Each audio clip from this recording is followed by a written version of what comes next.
Good morning dear students. बेटे आज का हमारा चैप्टर है लोकतंत्र के परिणाम। चैप्टर नंबर ये हमारा जो है वो लास्ट चैप्टर है बेटे, इसका हमारे स्विस का सिलेबस का लास्ट चैप्टर है। चैप्टर नंबर 6 है लोकतंत्र के परिणाम।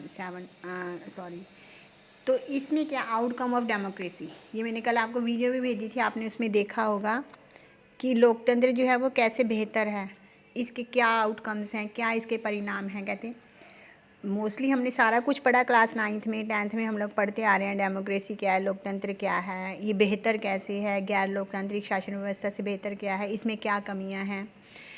कहते ज़्यादातर कहते लोकतंत्र में हम क्या उम्मीद करते हैं कि लोकतंत्र सारी उम्मीदों को पूरा करता है। इसके परिणामों का अगर हम मूल्यांकन कैसे करेंगे कहते लोकतंत्र के कुछ परिणाम, कैसे परिणाम हैं जिनसे लोकतंत्र वांछित रह जाता है, वास्तविक धरातल पर क्या परिणाम आते हैं। इसके लिए हम लोकतंत्र के विभिन्न पहलू, मसलन शासन के स्वरूप, आर्थिक कल्याण, समानता, सामाजिक अंतर और टकराव तथा आखिर में आज़ादी और स्वाभाविक जैसे मामलों पर गौर करेंगे। इस तलाश में हमें सकारात्मक परिणाम मिलेंगे, लेकिन इन परिणामों के साथ कई सवालों और शंकाएँ भी लगी हुई हैं कि क्या है वो आशंकाएं कि लोकतंत्र के सामने खड़ी चुनौतियों के सोचने को उकसाती हैं। जो हमने लास्ट चैप्टर पहले कर लिया था, वैसे वो हमारे सिलेबस में नहीं है बेटे, वो हमारा हो गया वैसे चैप्टर। आगे है हमारा बेटे लोकतंत्र के परिणामों का मूल्यांकन कैसे करें। लोकतंत्र के परिणाम क्या हैं, जो क्या इसके रिजल्ट निकलते हैं, क्या इसके आउटकम्स हैं, उसका मूल्यांकन क्या करें। जैसे हमने क्लास 9th में कहते चैप्टर किया था, उसमें हमने देखा था, सेकंड चैप्टर था हमारा लोकतंत्र के बारे में, जो था कि लोकतंत्र सरकार जो है वो तानाशाही सरकार से बेहतर कैसे है, या तानाशाही सरकार डिक्टेटरशिप जो है वो दोषपूर्ण क्यों है, लोकतंत्र को सबसे बेहतर क्यों माना जाता है, क्यों माना जाता है। देखो उसमें दिए हैं पॉइंट, इसमें ये उसमें वीडियो में भी बहुत अच्छा बताया गया था जो कल मैंने आपको भेजी थी कि लोकतंत्र क्या करता है, नागरिकों में समानता को बढ़ावा देता है आगे व्यक्ति की गरिमा को बढ़ाता है, इससे फैसले लेने में भी बेहतरी आती है जो हम डिसीजंस लेते हैं। क्योंकि बताया ना, हमारे यहाँ पर कोई भी बिल पास होता है तो क्या 1/3 मेजोरिटी से पास होता है। इसमें ये टकरावों को टालने संभालने का तरीका भी देता है इसमें गलतियों को सुधारने की गुंजाइश भी होती है। ये सब कुछ लोकतंत्र में होता है। क्या ये उम्मीदें कहते जो हम बात कर रहे हैं लोकतांत्रिक शासन व्यवस्थाओं को पूरा करती हैं।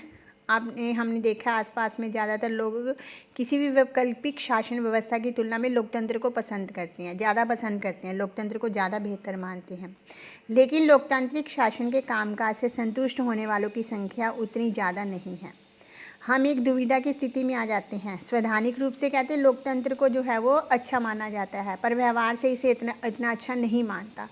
क्या है देखो, जैसे ये इसमें कार्टून में दिखाया गया डेमोक्रेसी के ऊपर बैठा है, उसको देखो कितनी कितनी चीज़ों का स्टूडेंट्स की डिमांड चल रही है। To save the border discipline चल रहा है, या फिर क्या डीए चाह रहे हैं लोग। जैसे आजकल पैनिक सिचुएशन बनी हुई है, लोग जो है वो नौकरियां चली गई हैं, लोगों के व्यवसाय जो है वो ठप हो गए हैं, बिजनेस ठप हो गया लोगों का, लोगों की जॉब्स चली गई हैं, लोगों के पास काम नहीं है, पैसा नहीं है, जॉब नहीं है, लोग इतने परेशान हो रहे हैं। पीछे माइग्रेंट लेबर को कितनी जो थी वो मुश्किल का सामना करना पड़ा। ये सब कुछ जो है वो डेमोक्रेसी में कहते चलता है, इन चीज़ों का सामना करना पड़ता है, ये कई प्रॉब्लम्स को फेस करना पड़ता है। मतलब सभी को आप जो है वो सेटिस्फाई नहीं कर सकते। क्या बताया था इन्होंने, कहते हैं इस तरह की दुविधा के चलते लोकतंत्र के नतीजों पर अगर हम गहराई से विचार करते हैं तो हम क्या करते हैं, नैतिक कारणों से ही लोकतंत्र को लोग पसंद करते हैं, या फिर लोकतंत्र के समर्थन के पीछे एक युक्तिपूर्ण कारक भी क्या है। युक्तिपूर्ण कारक है ना, लोगों की भलाई, हमने देखा था चैप्टर नंबर 1 में हमने पढ़ा था सत्ता की साझेदारी में नैतिक कारण और युक्तिपूर्ण कारक सत्ता की साझेदारी के लेकिन आज दुनिया में कहते हैं 100 से ज़्यादा देश जो हैं दावा करते हैं कि लोकतंत्र व्यवस्था है उनके देश में। यहाँ पर चुनाव होते हैं, राजनीतिक दल भी हैं, साथ में अपने नागरिकों को कुछ बुनियादी अधिकारों की गारंटी भी देता है। लेकिन लोकतंत्र के ये तत्व जो अधिकांश देशों में समान है, पर सामाजिक स्थिति, अपनी आर्थिक उपलब्धि और अपनी संस्कृतियों के मामले में ये देश एक दूसरे से काफ़ी अलग हैं। यानी कि इनका कल्चर या सोशल कंडीशन या इकोनॉमिक कंडीशन इन देशों की अलग अलग है। इन सब का लोकतांत्रिक शासन व्यवस्था के नतीजे पर भी असर पड़ता है, और एक जगह जो उपलब्धि है वो दूसरी जगह पर दिखे ये ज़रूरी नहीं है। यानी कि अगर हम अपने आसपास के देशों में बात करें, जैसे भारत विकास कर रहा है, पाकिस्तान बांग्लादेश वैसा करे, ये ज़रूरी नहीं, जबकि डेमोक्रेसी सारी जगह पर है कहते हैं इन सब का लोकतांत्रिक शासन व्यवस्था के नतीजों पर भी असर पड़ता है। एक जगह जो उपलब्धि है वो दूसरी जगह दिखे ये ज़रूरी नहीं, लेकिन क्या कोई ऐसी बुनियादी चीज़ है जिसकी उम्मीद हम हर लोकतंत्र शासन व्यवस्था से करेंगे ही। कई बार क्या करते हैं, हम कहते हैं लोकतंत्र को हर मर्ज की दवा मान लेते हैं, उससे कहते हैं हर चीज़ की उम्मीद करने लगते हैं। लोकतंत्र के प्रति अपनी दिलचस्पी और दीवानगी के चलते अक्सर हम यह कह बैठते हैं कि लोकतंत्र सभी सामाजिक, आर्थिक, राजनीतिक समस्याओं को सुलझाता है, उनका समाधान है। ये कहते हैं लोकतंत्र जो है उनको सुलझाता है, उनका समाधान है। और जब हमारी कुछ उम्मीदें पूरी नहीं होती तो हम लोकतंत्र की अवधारणा को ही दोष देने लगते हैं। हम ये संदेह करने लगते हैं कि क्या हम वास्तव में लोकतांत्रिक व्यवस्था में ही रह रहे हैं। लोकतंत्र के परिणामों के बारे में सावधानीपूर्वक विचार करने की दिशा में पहला कदम यही है कि हम पहले यह मान लें कि लोकतांत्रिक शासन जो है वो एक स्वरूप भर है। आगे इसमें जो कमियां हैं हम इसको पूरा कर पाते हैं या नहीं कर पाते हैं ये अलग बात है। कहते कुछ चीज़ों को तो हम हासिल कर लेते हैं, कुछ चीज़ें जो है वो हासिल करने की स्थितियां तो बना सकते हैं, पर नागरिकों को ही उन स्थितियों को लाभ लेकर अपने लक्ष्यों को हासिल करना होगा। इतना ही नहीं, लोकतंत्र का उन अनेक चीज़ों से ज़्यादा सरोकार नहीं है जिनको कि हम बहुत ही मूल्यवान मानते हैं। कहते लोकतंत्र क्या है, हमारी सभी सामाजिक बुराइयों को मिटा देने वाली जादू की छड़ी भी नहीं है। हम इन चीज़ों के बारे में जांच करें कि जिनकी उम्मीद हम हर लोकतांत्रिक व्यवस्था में की जा सकती है। साथ ही लोकतंत्र के रिकॉर्ड पर नज़र भी डालें। क्या है लोकतंत्र? देखो, हमने आपको जो वीडियो भेजी थी उसमें बताया था कि उत्तरदायी, जिम्मेदार और वैध शासन। उत्तरदायी क्या? रिस्पॉन्सिबल, जो भी हमने सरकार चुनी है वो लोगों के प्रति उत्तरदायी होती है, जिम्मेवार होती है लोगों के प्रति, और वैध शासन होता है क्योंकि कानून की पालना की जाती है, संविधान के दायरे में रहकर काम किया जाता है। तो इसलिए जो लोकतांत्रिक शासन व्यवस्था है, ये बेटे 5 मार्क्स का क्वेश्चन आ जाता है पेपर में। लोकतांत्रिक व्यवस्था उत्तरदायी, जिम्मेवार और वैध शासन का गठन कैसे करता है। इसमें देखो कार्टून दिखाया गया। सबसे पहले सरकार इतना जानती है आपके बारे में, सरकार इतना जानती है और आप सरकार के बारे में बस इतना जान पाते हो, लेकिन फिर भी पारदर्शिता होती है। अगर हम देखें अब राइट टू जो इन्फॉर्मेशन मिला RTI के तहत, आप लोग जो है वो सरकार के बारे में सब कुछ जान सकते हो और जो भी फैसले लिए जाते हैं वो बिल्कुल ट्रांसपेरेंट होते हैं, सभी लोगों के सामने, पूरे संसद में सबके सामने लिए जाते हैं जो भी फैसले होते हैं लोकतंत्र में। अब हम देखते हैं कि लोकतांत्रिक शासन व्यवस्था उत्तरदायी, जिम्मेवार और वैध शासन व्यवस्था कैसे होती है। कुछ ऐसी चीज़ें हैं कहते हैं जिन्हें लोकतंत्र को पूरा करना ही चाहिए। लोकतंत्र में सबसे बड़ी चिंता यह होती है कि लोगों का अपना शासक चुनने का अधिकार और शासकों पर नियंत्रण बरकरार रहे। अगर ज़रूरत और यथासंभव इन चीज़ों के लिए लोगों के निर्णय प्रक्रिया में भागीदारी करने में सक्षम होना चाहिए ताकि लोगों के प्रति जिम्मेवार सरकार बन सके और सरकार लोगों की ज़रूरतों और उम्मीदों का ध्यान रखे। होता है ना 5 साल के बाद इलेक्शन होते हैं, लोकतंत्र में ही है। अगर सरकार को पता होता है हम अच्छा काम नहीं करेंगे तो आगे आने वाले 5 सालों के बाद लोग हमें नहीं चुनेंगे। तो इसलिए क्या होती है, ये लोगों के प्रति जिम्मेवार भी होती है और लोगों को और सरकार को भी पता होता है जिसको हम चुनकर भेजते हैं कि उन्होंने लोगों के प्रति या लोगों की उम्मीदों पर खरा उतरना है। कहते क्या लोकतंत्र सरकार कार्यकुशल होती है? क्या ये प्रभावी होती है? कुछ लोगों का मानना है कि लोकतांत्रिक सरकार कुछ लोगों का मानना है कि लोकतंत्र में कम प्रभावी सरकारें बनती हैं। कम प्रभावी यानी कि उनका प्रभाव इतना नहीं होता। निश्चित रूप से यह सही नहीं है। अलोकतांत्रिक सरकारों को विधायिका का सामना नहीं करना पड़ता, यानी कि वहाँ पर कोई भी आपकी लोकसभा, राज्यसभा, पार्लियामेंट नहीं होती। जो गैर लोकतांत्रिक सरकारें होती हैं उन्हें बहुसंख्यक या अल्पसंख्यक नज़रिए का ख्याल नहीं रखना पड़ता। उन्होंने तो जो फैसला ले लिया गैर लोकतांत्रिक शासन व्यवस्था में, वही जो होता है वो पत्थर पे लकीर होता है। लोकतंत्र में बातचीत और मोल तोल के आधार पर काम चलता है। क्या इससे लोकतांत्रिक सरकारें कम प्रभावशाली हो जाती हैं? नहीं, बल्कि वो लोगों की ज़रूरतों को ध्यान भी रखती हैं कि मेरे देश में, देश के विकास के लिए किस तरफ जो है वो किस फील्ड में ज़्यादा पैसा इन्वेस्ट किया जाए, कैसे लोगों को ज़्यादा से ज़्यादा रोज़गार उपलब्ध करवाया जा सके, या फिर देश में आजकल जो सिचुएशन चल रही है उस सिचुएशन के ऊपर कैसे हैंडल किया जाए, कैसे जो है वो इकोनॉमिक डेवलपमेंट की जाए, लोगों को कैसे रोज़गार उपलब्ध करवाया जाए। आइए अब इन फैसलों के मूल्य के हिसाब से तोलने की कोशिश करें। ऐसी सरकार की कल्पना कीजिए जो बहुत तेज़ फैसले लेती है, लेकिन ये सरकार ऐसे फैसले भी ले सकती है जिसे लोग स्वीकार ना करें। तब ऐसे फैसलों से परेशानी भी हो सकती है। इसकी तुलना में लोकतांत्रिक सरकार सारी प्रक्रिया को पूरा करने में ज़्यादा समय ले लेती है। जो लोकतांत्रिक सरकार होती है। लेकिन गैर लोकतांत्रिक सरकार क्या होती है, एकदम से फैसला ले लेती है, डिक्टेटरशिप, यानी कि डन, जो उन्होंने कह दिया वो होगा ही होगा। लेकिन कहते हैं इसे पूरी प्रक्रिया को माना है, इसलिए इस बात में ज़्यादा संभावना है कि लोग उनके फैसलों को मानेंगे और वे ज़्यादा प्रभावी होंगे। इस प्रकार लोकतंत्र में फैसला लेने में जो वक्त लगता है वह बेकार नहीं जाता। गैर लोकतांत्रिक में तो क्या होता है, एकदम से फैसला ले लिया जाता है। लेकिन लोकतंत्र में क्या होता है, जो भी फैसले लेने होते हैं उनके ऊपर काफ़ी टाइम लगता है, चर्चा होती है। बिल पास होने में देखो 2-2 साल लग जाते हैं, 6-6 महीने लग जाते हैं, तब जाकर बिल पास होता है। फिर वो बिल जो है वो कानून बनता है, फिर जाकर जो है वो उसको लागू किया जाता है। अब दूसरे पहले पर नज़र डालें, कहते हैं लोकतंत्र में यह बात की पक्की व्यवस्था होती है कि फैसले कुछ कायदे कानून के, यानी कि वैध सरकार होगी, कायदे कानून, लॉ एंड ऑर्डर, कायदे कानून के अनुसार होंगे। अगर कोई नागरिक ये जानना चाहे कि फैसले लेने में नियमों का पालन हुआ है या नहीं, तो इसका पता कर सकता है।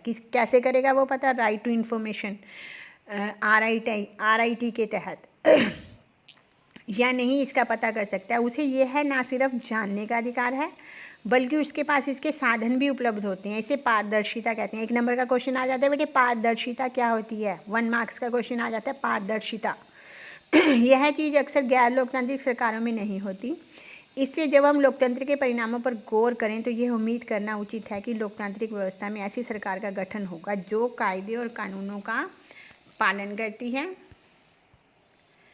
को मानेगी और लोगों के प्रति जवाबदेह होगी, यानी कि लोगों की बातों को वो जवाब देने के लिए आंसरेबल होती है। हम यह उम्मीद भी कर सकते हैं कि लोकतांत्रिक सरकार नागरिकों के निर्णय प्रक्रिया में हिस्सेदार बनाने को, खुद को उनके प्रति जवाबदेह बनाने वाली कार्यविधि भी विकसित करती है। होता है ना, खुला दरबार वगैरह लगता है कई बारी, जिसमें मिनिस्टर्स आते हैं, उनकी बातों का जवाब दिया जाता है। अगर आप इन नतीजों के आधार पर लोकतांत्रिक व्यवस्था को तोलना चाहते हैं तो आपको इन संस्थाओं और व्यवहारों पर गौर करना होगा। नियमित और निष्पक्ष चुनाव, प्रमुख नीतियों और नए कानूनों पर खुली सार्वजनिक चर्चा, सरकार द्वारा तथा इसके कामकाज के बारे में जानकारी पाने या नागरिकों का सूचना का अधिकार, इन पैमाने पर लोकतांत्रिक शासकों का रिकॉर्ड मिला जुला रहा है। नियमित और निष्पक्ष चुनाव कराने और खुली सार्वजनिक चर्चा के लिए उपयुक्त स्थितियां बनाने के मामले में लोकतांत्रिक व्यवस्थाएं ज़्यादा सफल होती हैं। गैर लोकतांत्रिक में तो सीधे फैसले लिए जाते हैं, पर ऐसे चुनाव कराने में जिनमें सबको अवसर मिले तथा हर फैसले पर सार्वजनिक बहस करने के मामले में उनका रिकॉर्ड ज़्यादा अच्छा नहीं रहा। नागरिकों के साथ सूचनाओं को साझा करने के मामले में भी कहते लोकतांत्रिक व्यवस्थाएं ज़्यादा सफल हुई हैं, पर ऐसे चुनाव कराने में जिसमें सबको अवसर मिले, हर फैसले पर सार्वजनिक बहस करने के मामले में उनका रिकॉर्ड ज़्यादा अच्छा नहीं रहा। नागरिकों के साथ सूचनाओं को साझा करने के मामले में भी क्या रहा, कहते